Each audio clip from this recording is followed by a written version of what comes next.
You have accessed the podcast of OA, located deep within Sector 14845 and powered by the Emerald Light of Will.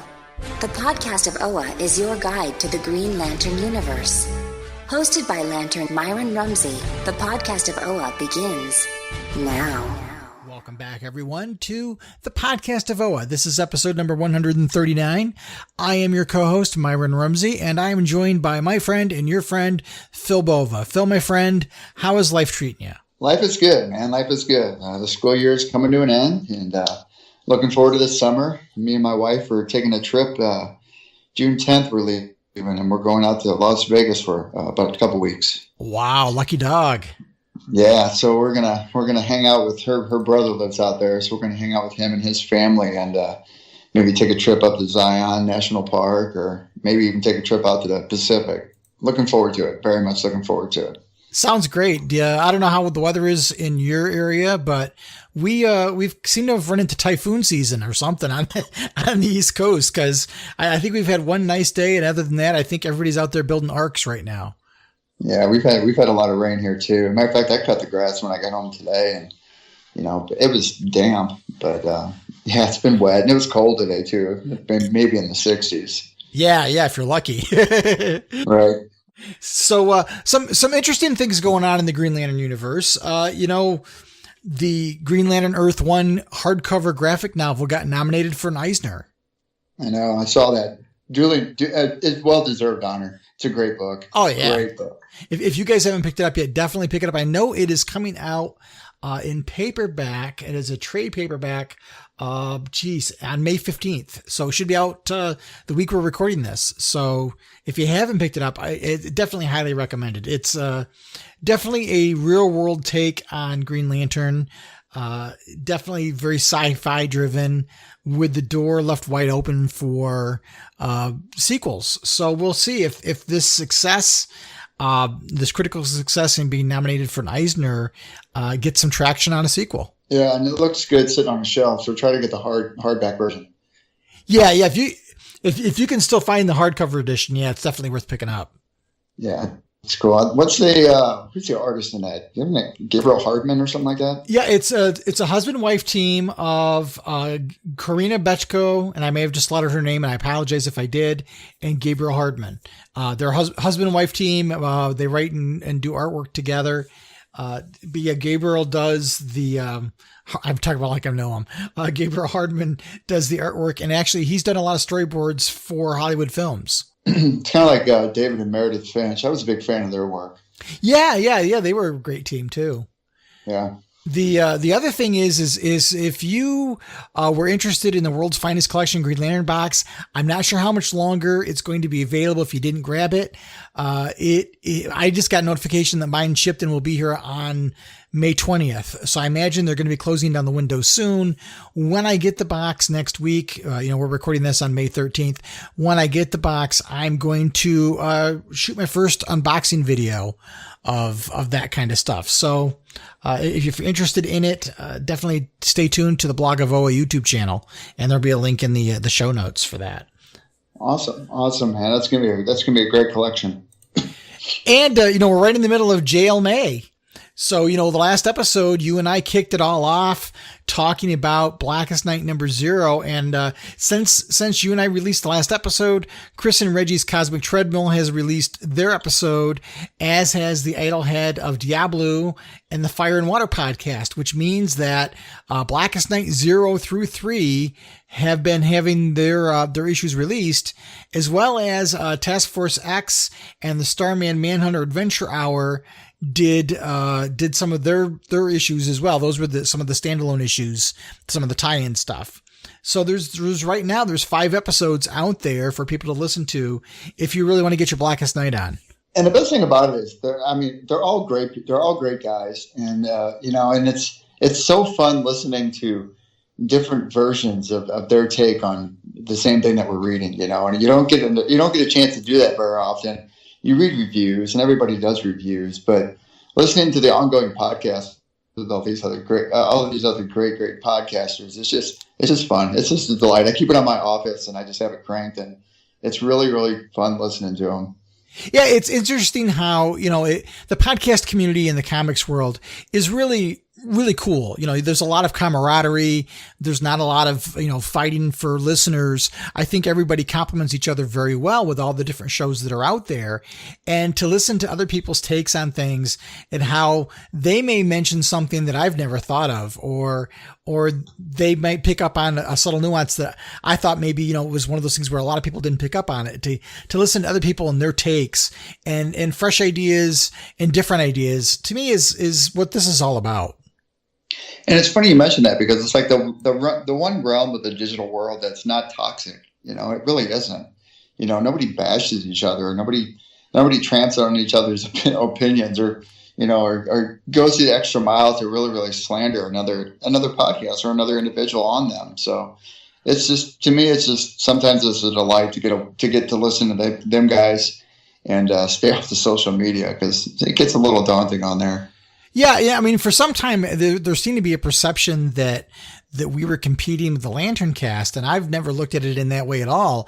I've always felt like we're two sides of the same coin, and if we're both complementing each other and providing something for Green Lantern fans and enhancing their fan experience, for people and listeners to be able to listen to us talk about, we're going to talk about this episode, Green Lantern number 7, and Chad and his co-host, Jim, they did theirs a couple weeks ago. So they may have talked about something completely different than what you and I may talk about. I've intentionally not listened to their episode yet, because I don't want what I hear them say to bleed into our show.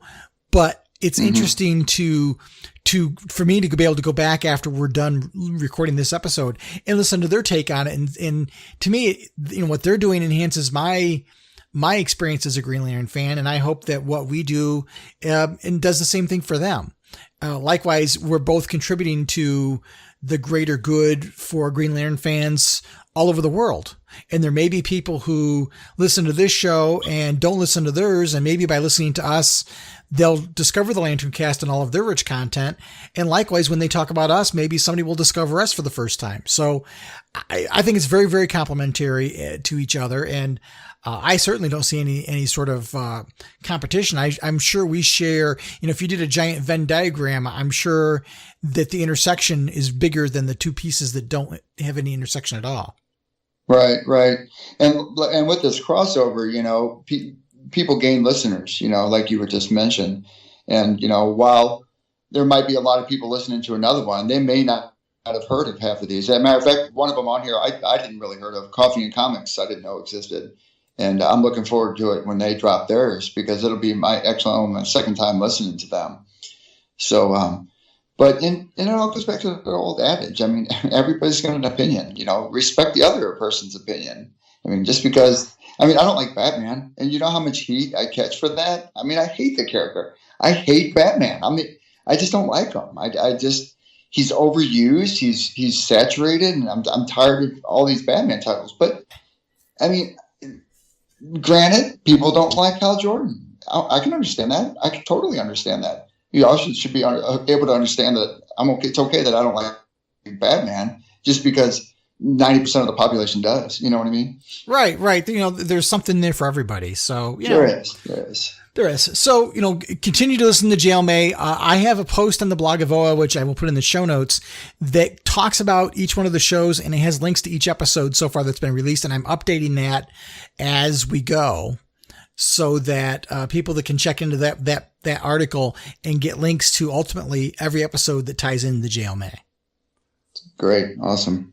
Yeah, it's good. Everybody needs to jump on this. This is a good event. And speaking of which, I was going to ask this. Is this the first time a big crossover event like this is taking place with the comics podcast? This is the third year, I believe, that they've done it. They've done it for a few years now. This is the first year we've been involved in it. And hopefully it's not the last, because I rather enjoyed it. No, I'd like to do it again. That'd be cool if they did like a Sinestro Corps one too. That'd be kind of fun. That would be cool. Yeah. So, my friend, we have a spectacular issue of the Green Lantern to talk about. So why don't you and I pause for a moment, and we'll come back in a few minutes, and we will talk about the Green Lantern number 7. Sounds great, Myron. John Jones of Mars.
10 years ago, a crashing wave of light erupted across the DC universe.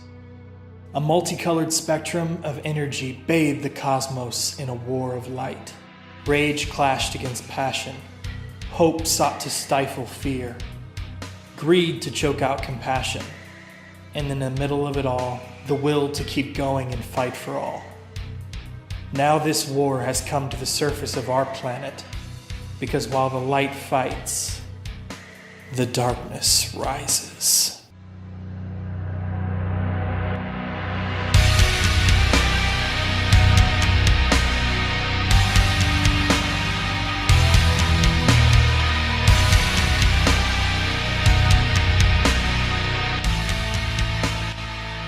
Hero, villain, friend, foe, family.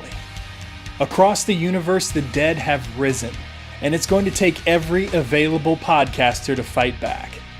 In 2016, we covered the dawn of the Justice League with Justice League Year 1. In 2017, we soaked in the seminal Justice. Last year, we threw it back to the Silver Age. But this year's JLMay podcast event covers an event that knows not the boundaries of death itself. JLMay covers Blackest Night in celebration of the event's 10-year anniversary.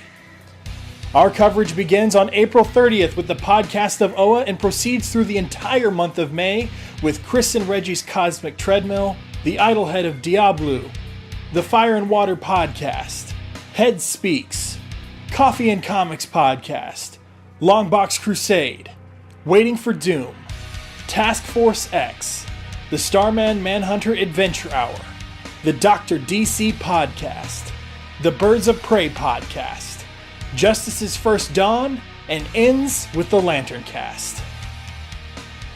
So join us this May, because across the DC universe, the dead have risen. Where will you be?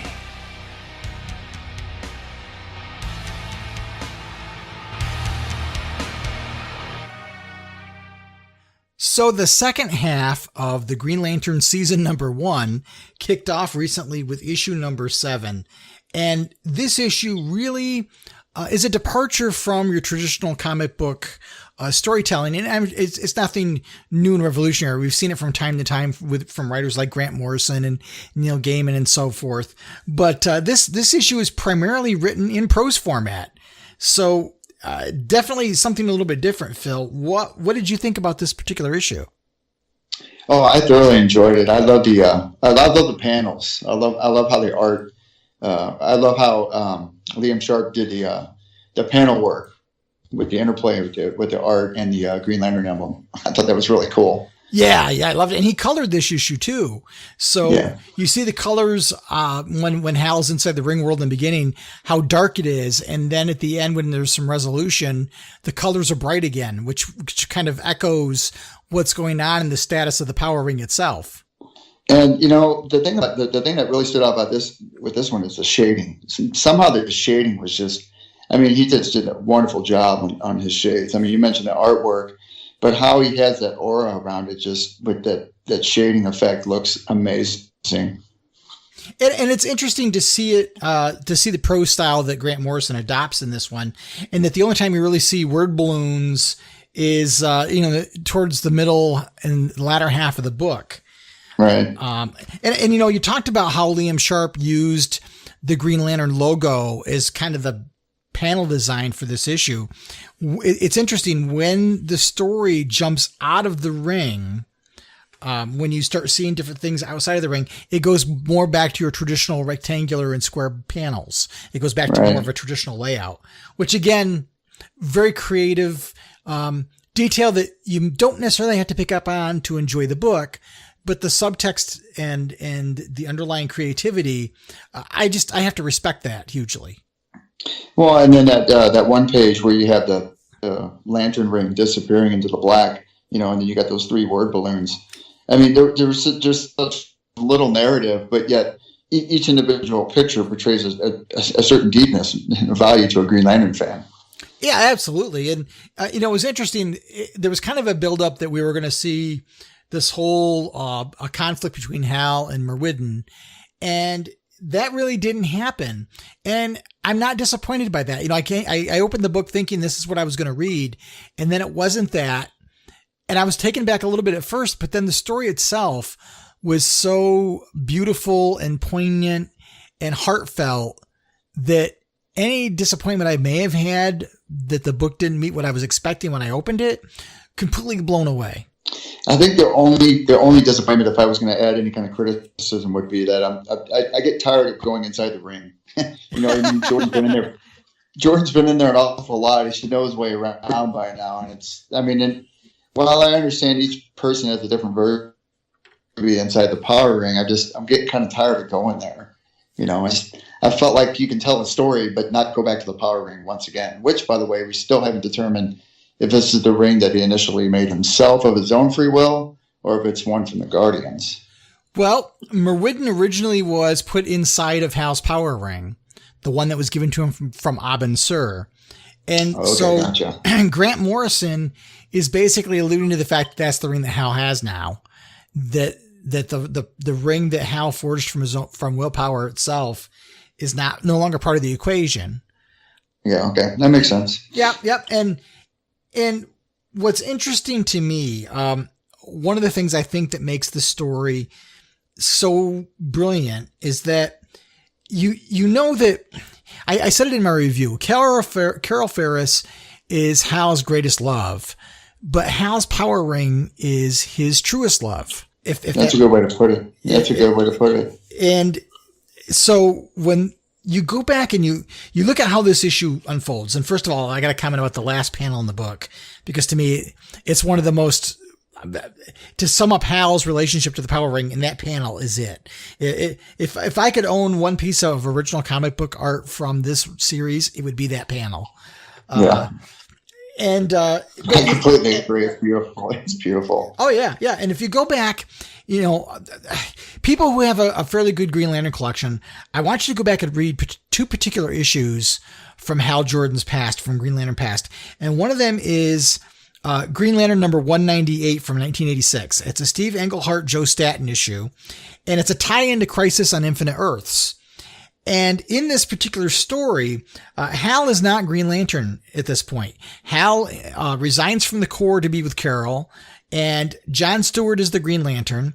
And during the Crisis on Infinite Earths, before this issue takes place, Guy Gardner is brought out of his comatose state, given a power ring by a Guardian, and sent on a mission to destroy a dark spot on the moon that's circling Quard, because they believe that's going to take the Anti-Monitor out. And basically, Hal is given a ring and deputized. He and Carol are already on the skids, and the relationship is over. And Hal gets a ring given to him, and the two of them have a bunch of villains that go off to destroy this spot on the moon. I swear this is going to make sense in a few minutes. And John Stewart shows up, and after some conversation and some plot points, basically John Stewart and Kat Matui and a league of Green Lanterns, including Tomar-Re, and Tomar-Re is the first Green Lantern that Hal ever met. Those guys go off to stop Hal and Guy. In the meantime, Guy has turned traitor on Hal. Hal is left defenseless, floating in space. He grabs a helmet off of Accordion Warrior to keep himself alive. And long story short, Goldface, who is one of the Earth villains who is recruited to be part of Guy Gardner's task force, kills Tomar-Re. And Tomar-Re, in his dying moments, wants his ring to go to Hal and make Hal a Green Lantern again. And the ring, instead of going to Hal, goes to John and tells John, you have Hal's ring. And so the ring that Hal had from Abin Sur leaves John, goes to Hal, and then John gets Tomar-Re's ring. Interesting. Now, rereading that, knowing what you know now after reading this issue, that scene has so much different context, because the ring doesn't, Hal's ring wants to go back to Hal. Yeah, that makes perfect sense. So it makes that story a little bit different. Now, the other issue I would encourage people to go back and look at is Green Lantern number 50. And, that's... Now, you said that last one you said was Green Lantern 198? Yep, 198. And this one is Green Lantern number 50 from the Ron Mars, the kickoff, Emerald Twilight, that whole thing. So even a story as poorly executed as that one is made better by this issue. There's a scene in Green Lantern number 50 where after Hal snaps Sinestro's neck and he then kills Kilowog, he's about to enter the power battery, the central battery, and he takes the ring off, tosses it to the ground and says, "I don't deserve this anymore." And knowing again what you know now, Hal's love of the ring, he's basically saying to the ring, "I don't deserve you. I've betrayed you." And so you add that layer of subtext with what you get in this issue to those two issues, and boy, does it change it. And those aren't the only two. Those are just two issues to me that jump out. Yeah, that makes sense, though. I mean, and it puts into context this issue a little bit better, even for me. I mean, because your knowledge, your knowledge of Green Lantern is pretty vast, Myron. You know your stuff, and a lot of times you fill in a lot of holes with me on certain things that I don't pick up myself. Well, I just think, one of the things I find in this run is that Grant Morrison not only finds ways to tell interesting stories in today's continuity. Granted, there are some shortcuts being made here and there, but what he's doing is actually adding value to our old comics. Yeah. The way I like in this, the Green Lantern book is that it's separate from everything else. Because Hal Jordan's not in the Justice League. He's not in any other titles. He's in his own title, and it's set outside. So, because a lot of the other titles, they don't even talk about where's Hal Jordan. He's just kind of like tangentially there or whatever. Yeah, I think he showed up in Deceased number 1, I believe. Yeah. I haven't read that yet. I need to read that. But stuff like that, it just feels like to me it's his own entity. Yeah. To be quite honest with you, the Green Lantern Corps could do to reside in its own separate universe at this point. Yeah, it could. There for the longest time during the Jeff Johns era, Hal wasn't on Earth a whole lot. He was in the beginning when Jeff Johns was building his run up, but after it got into all the cosmic stuff, Earth kind of became a secondary home. And I think that's part of Hal Jordan's story in particular, in that, for me, at least from my perspective in the years I've had reading the character, Hal has never really belonged on Earth. The power ring gave him so much more. It gave him a gateway into a larger universe and some responsibility in a role that really suited him. And I think that's one of the things that sets him apart, is that for some ring welders, the power ring is just a tool. Mm-hmm. But Hal's relationship to his power ring is so much different than everybody else's. It's personal. It's a personal attachment to him. And even in times in the comic books, you've seen how he reacts not having the ring, or needs to have the ring to rely upon as a crutch, which, isn't a bad thing. So we all rely upon something or another. But, Hal Jordan, I've seen that a lot with his characterization.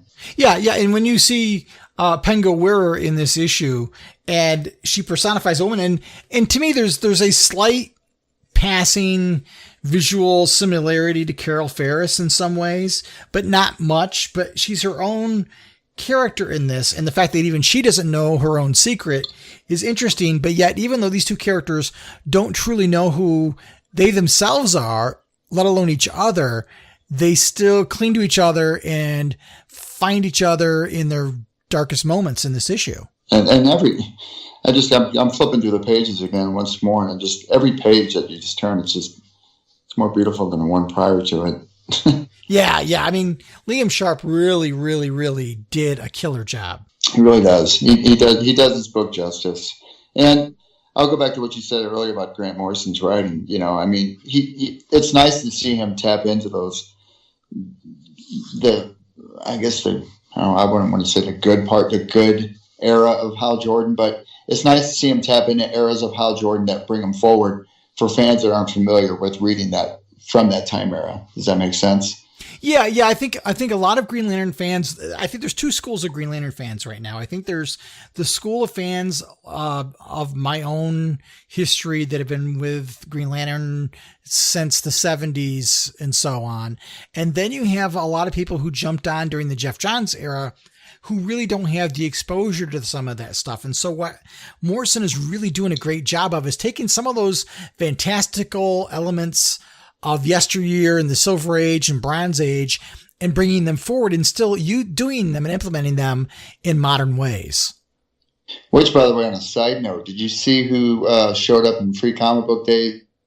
I think it was Young Justice League or something like that. No, I did not. It was Simon Baz. Oh, did he really? Oh, he was on the cover of it. Is that for the book that's coming out, the Dear Justice League book? Yeah, it's exactly what it is. Gotcha.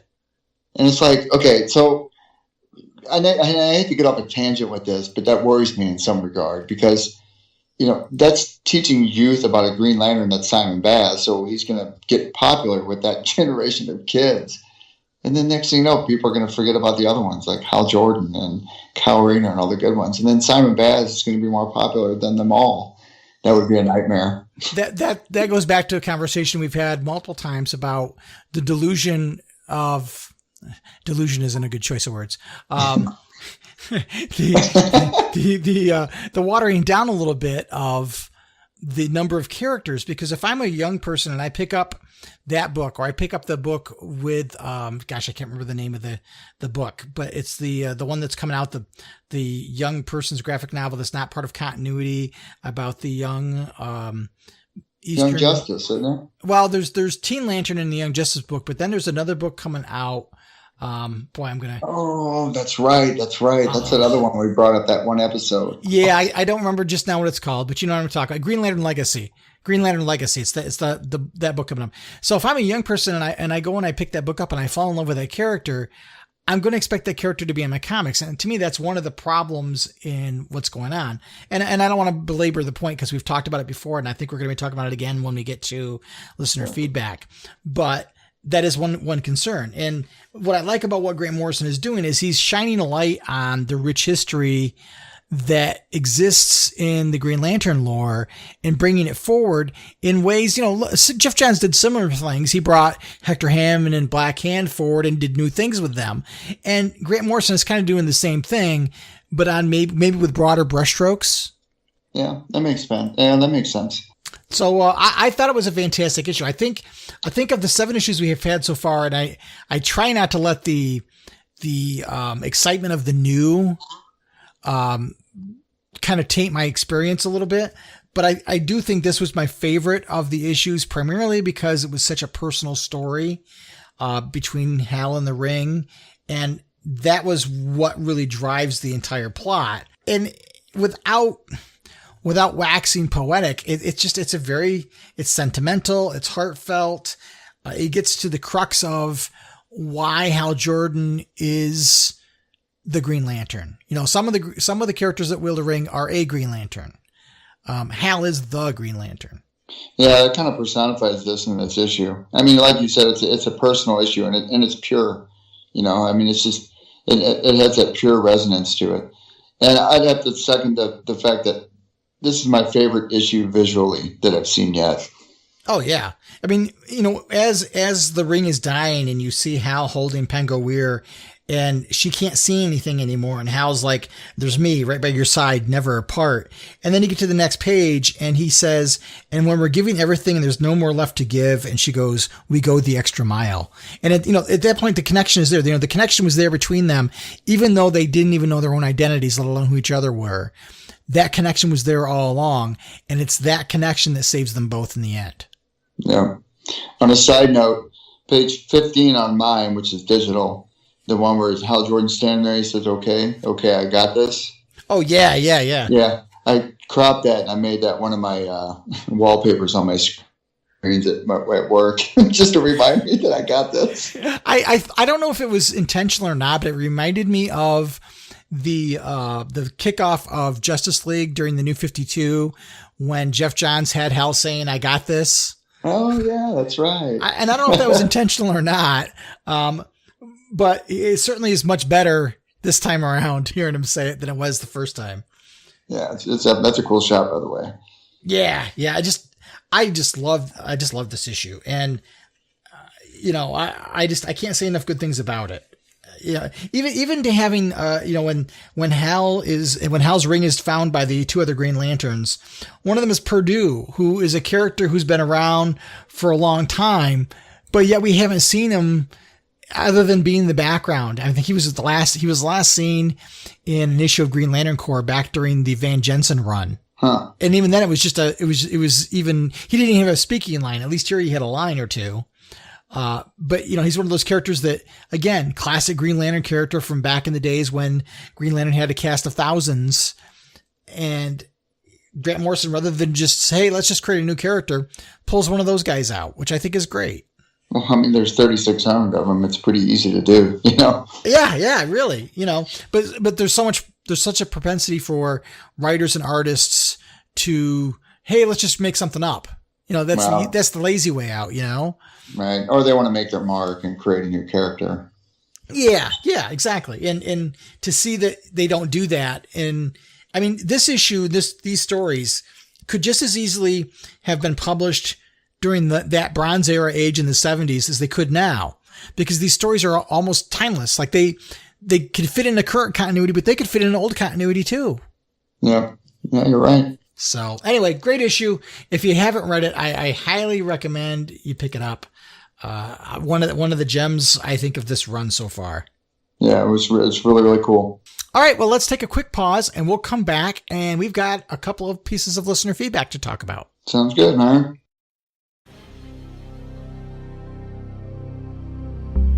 This is Salak, Green Lantern of Sector 1418, and you are receiving the podcast of Oa. The podcast of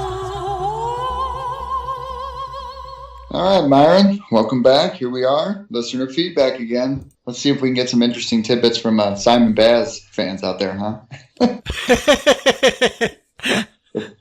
All right, so the first one here is from Reverend Justin Hunt. And Justin says, the subject of diversity amongst the Earth Lanterns seems to be a recurring theme in the discussion at the end of the podcast, and he's not wrong. The general vibe I get is that the continuous creation of new lanterns is a result of dumbing down on the writing. And we just kind of touched on that a little bit in our talk about the book we just did.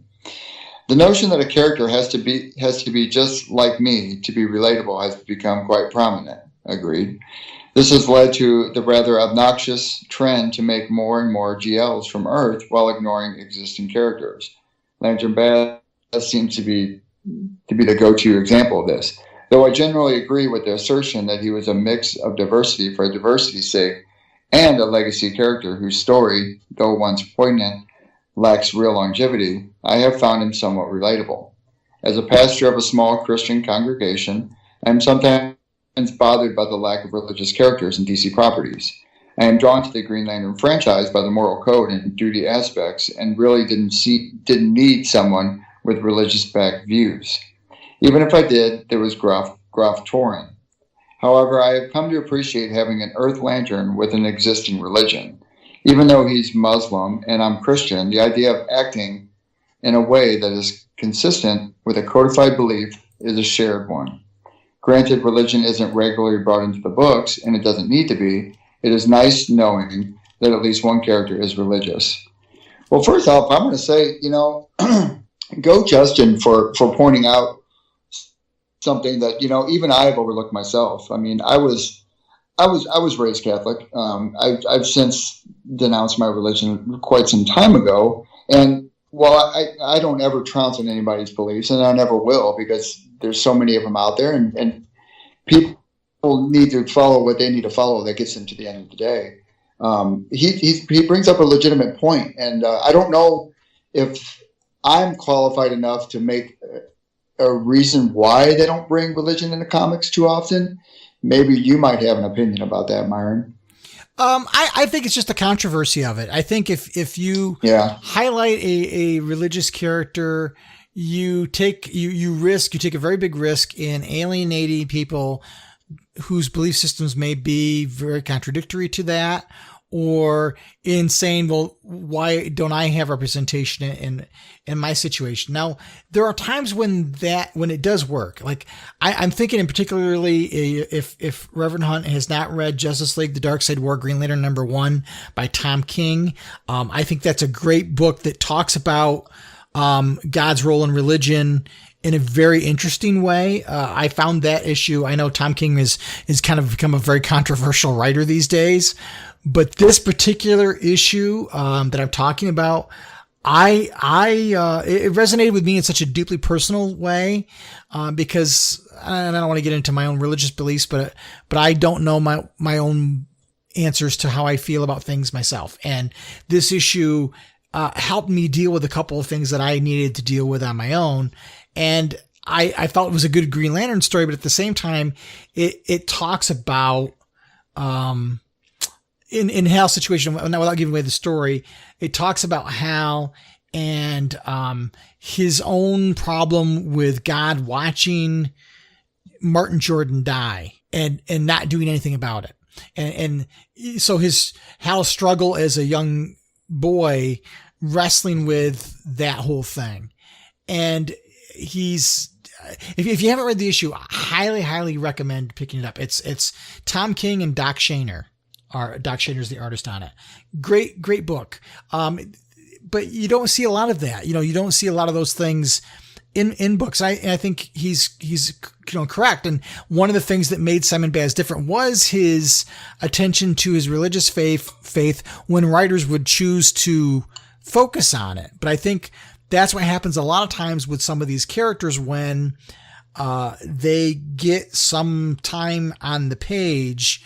Those elements that maybe make them unique get pushed to the side for Green Lantern adventures. And that was one of the things that I personally struggled with the whole Green Lanterns run under Sam Humphries, was that it just seemed like it was things like Baz's religion or Jessica's anxiety would come into play when it was convenient for the story, and then they'd be pushed aside.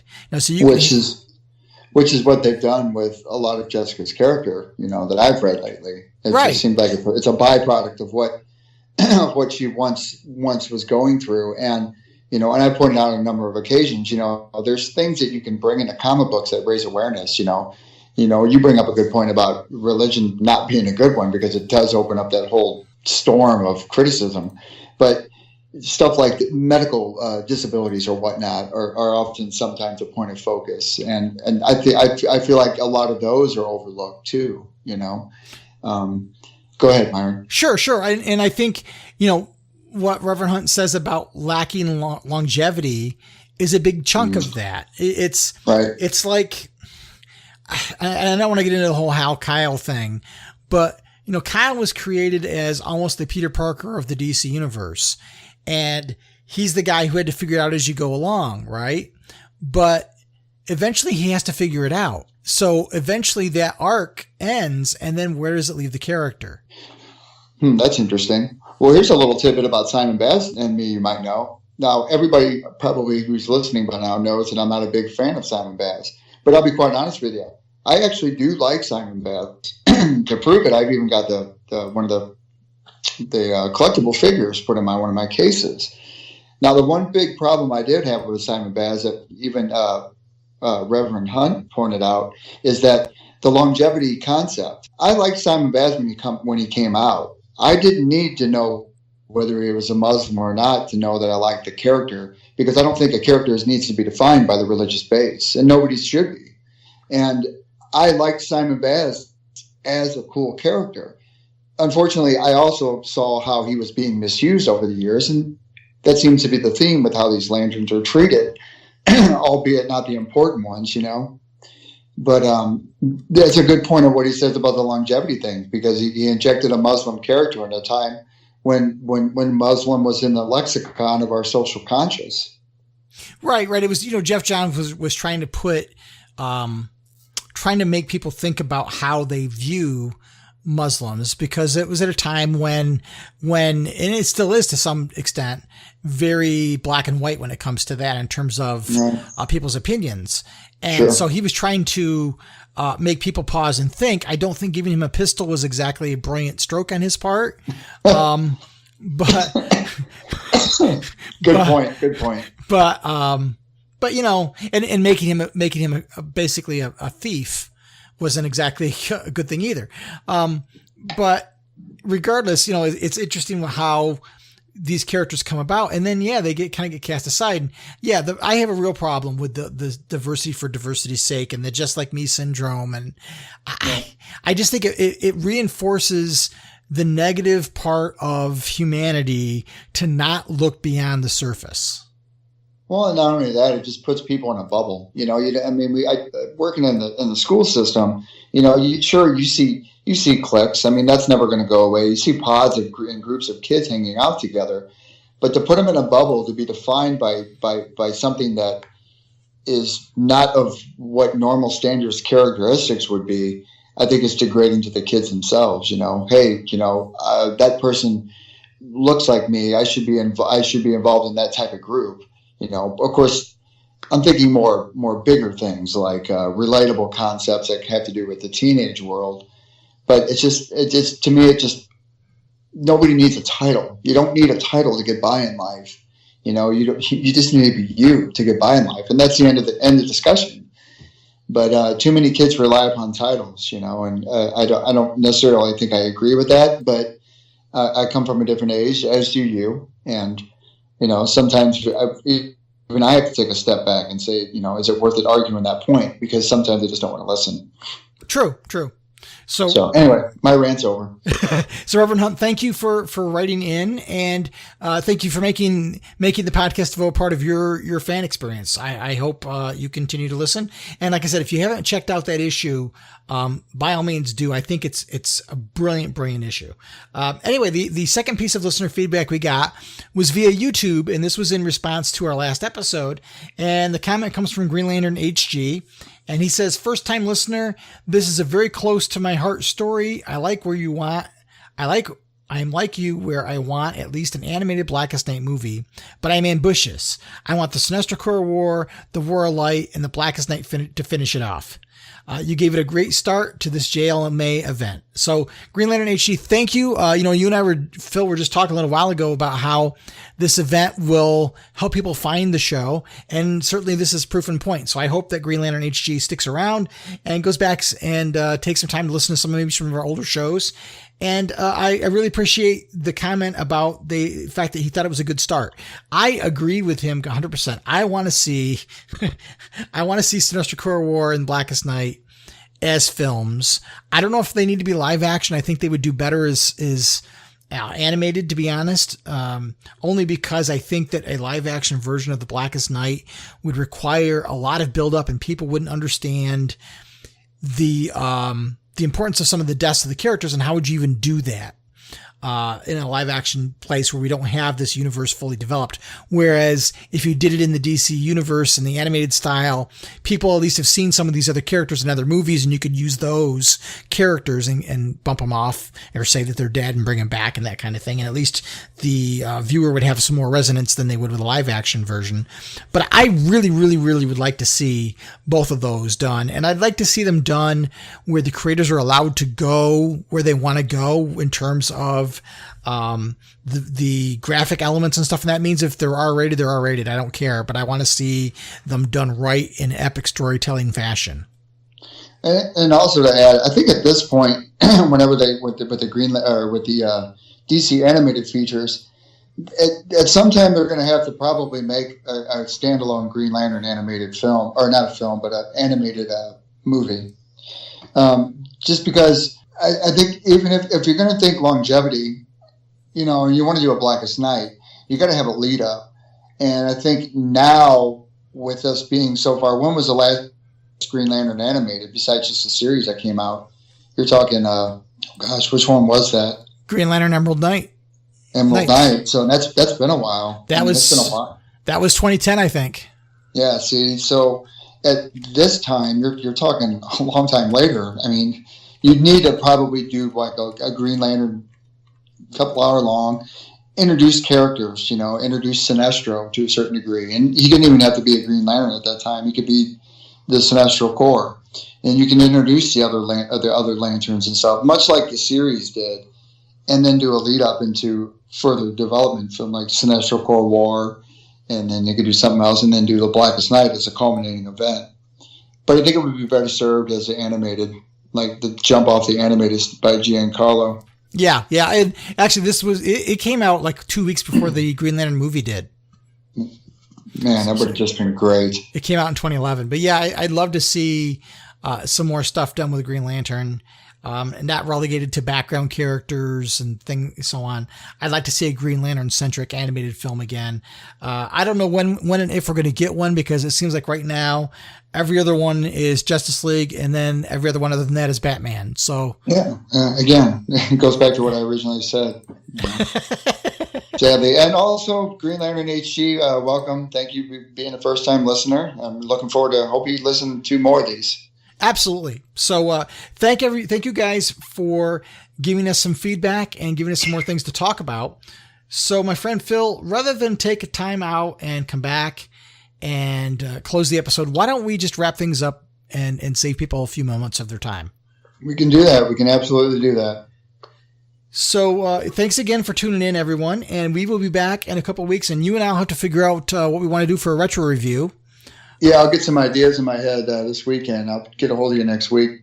All right. Sounds good. So we should be back in a few weeks. Thanks, everybody, for tuning in again. And until next time, treat each other well, keep your power ring charged, and make every day your brightest day. We'll see you guys later. The Podcast of OA is the official podcast of the blog of OA and a proud member of the Comics Podcast Network. Share your comments and questions by calling the show's voicemail line at 406-POD-OA. That's 406-763-6362. You can send your emails to podcast@blogofoa.com. You can also find the Blog of OA and the Podcast of OA on Twitter and Facebook. Green Lantern and other related characters are the copyrighted property of DC Comics Incorporated and are used without permission. The Blog of OA and the Podcast of OA are fan productions and do not claim any ownership over the Green Lantern or any other copyrighted properties.